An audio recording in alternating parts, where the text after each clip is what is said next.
Installing the seat post clamp, seat post, saddle and rear reflector. To do this you will need bike grease, a rag, a 4mm hex key, a 5mm hex key, a torque wrench with a 4 and 5mm hex key attachment, and a cross-headed screwdriver size PH2. Many components on your Bullitt are customizable, and these parts come in the C1B box. In here you will find your selected grips, stem, seat post clamp, saddle and head badge. For this video you will need the seat post clamp, the seat post and the saddle. You will also need the rear reflector. Grease the inside of the seat post tube, then loosen the bolt slightly on the seat post clamp with a 4mm hex key, but not so much that the bolt comes out, and place it over the seat post tube with the ridge facing upwards. If you have a quick release seat post clamp, open the lever and place it over the seat post tube with the ridge facing upwards, and the lever on the drive side of the bike. Then slide the seat post in until just past the minimum insertion mark.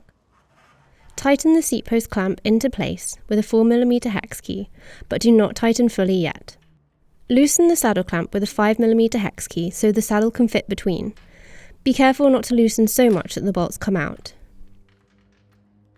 Place the rails into the clip and secure in place so the saddle is horizontal. Tightening the rear bolt will lift the nose of the saddle, and tightening the front bolt will drop the nose of the saddle. When the correct angle is found, tighten with a torque wrench to 3 Nm. Install the rear reflector onto the seat post with a cross-headed screwdriver.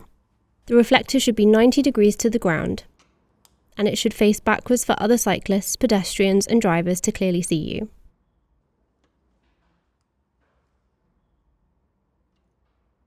Adjust the seat post to the correct height for you and secure in place to 6 Nm with a torque wrench.